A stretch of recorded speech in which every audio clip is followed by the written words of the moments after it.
عبداللہ ابن مسعود نے بھی روایت کیا ان النبی صلی اللہ علیہ وسلم قال للحسن والحسین من احبہما فقد احبنی،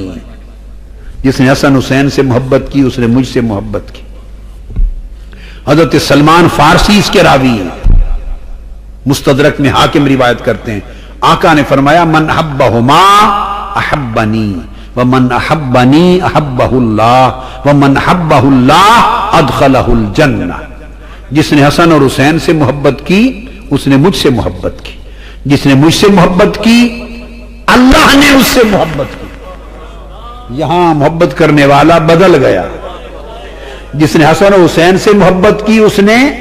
مجھ سے محبت کی، اور جس نے مجھ سے محبت کی نہیں کہا کہ اس نے اللہ سے محبت کی، نا، جس نے مجھ سے محبت کی اس سے اللہ نے محبت کی، یعنی جو میرا محب ہوا وہ خدا کا محبوب ہو گیا، اور جس سے اللہ نے محبت کی وہ سیدھا جنت میں گیا۔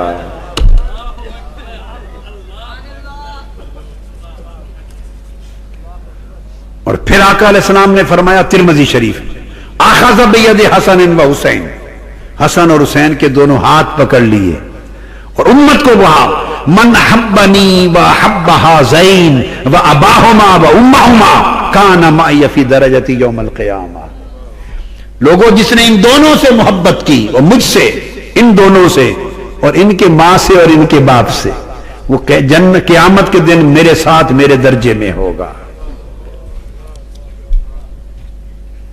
اور سیدنا مولا علی المرتضیٰ نے روایت کیا، طبرانی معجم الکبیر میں بیان کرتے ہیں، عن النبی حضور نے فرمایا صلی اللہ علیہ وسلم قال انا و فاطمہ و حسن و حسین مجتمعون، قیامت کے دن میں، علی، فاطمہ، حسن اور حسین، آقا علیہ السلام نے فرمایا قیامت کے دن اکٹھے بیٹھے ہوں گے، ومن احبنا یوم القیامہ، اور ہم اپنے سارے محبوں کو بھی ساتھ بٹھائیں گے۔ اچھا یا رسول اللہ تو ساروں کو اکٹھا بٹھا دیں گے، اہل بیت اور اہل بیت کے محبین کو، تو وہاں یہ بیٹھ کے کیا کر رہے ہوں گے؟ قیامت کا دن ہے، وہاں تو حساب و کتاب ہوگا، کئی میزان پر ہوں گے، کئی پل صراط پر ہوں گے، کئی حساب و کتاب دے رہے ہوں گے، یہ سارے اہل بیت محب آپ کے پاس جڑ کے بیٹھے ہوں گے مجلس میں، کیا کر رہے ہوں گے؟ سبحان، آقا نے فرمایا ناکل و نشرب، کھا پی رہے ہوں گے۔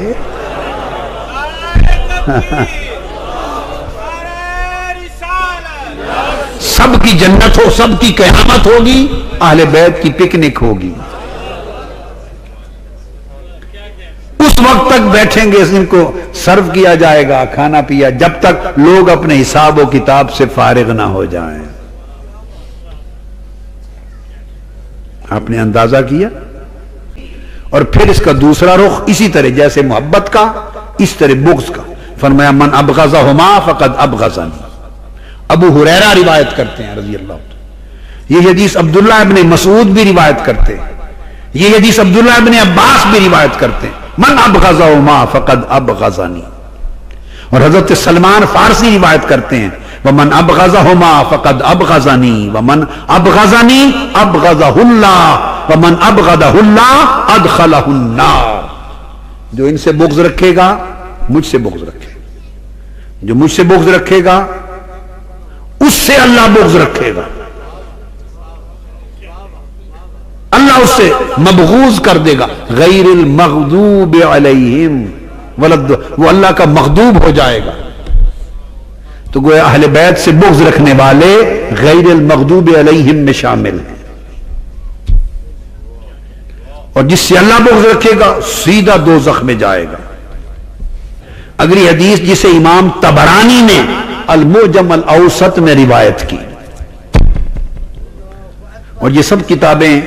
ان میں کوئی کتاب شیعہ حضرات کی حدیث کی کتاب نہیں، یہ سب اہل سنت کی ائمہ حدیث ہیں۔ تو جس کا عقیدہ یہ نہیں ہے وہ سنی ہی نہیں ہے، اور اہل سنت کو سمجھانے کے لیے کہہ رہا ہوں، وہ مت اپنے آپ کو اہل سنت سمجھے،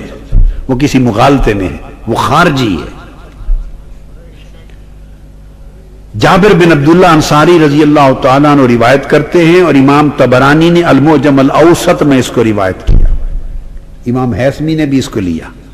فرماتے ہیں آقا علیہ الصلوۃ والسلام نے فرمایا ہوا یقول یا ایھا الناس من ابغضنا اہل البیت حاشرہ اللہ یوم القیامت یہودیا. میری اہل بیت جس نے ہم سے بغض رکھا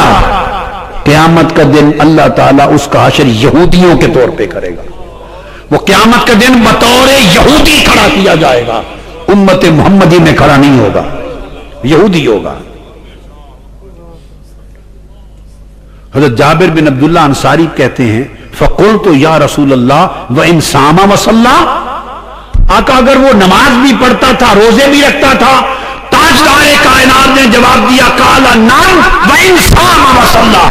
عمر بھر روزے بھی رکھتا رہا نمازیں بھی پڑھتا رہا مگر میری اہل بیت سے بغض رکھا, خدا کی قسم وہ یہودی ہوگا قیامت کے دن.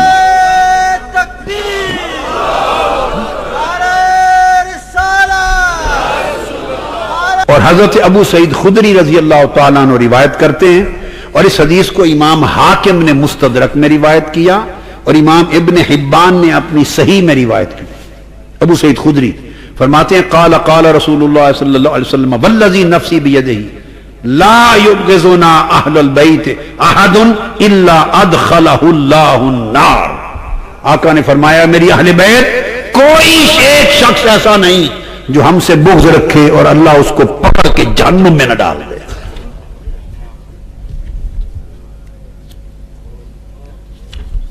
اذیت کی بات ہو رہی ہے, اہل بیت کو اذیت دینا اور پھر جنت کی توقع کرنا, پھر مسلمانی کا دعویٰ کرنا, پھر ایمان کی بات کرنا, اور پھر آخرت میں کسی حصے کا توقع کرنا نہیں.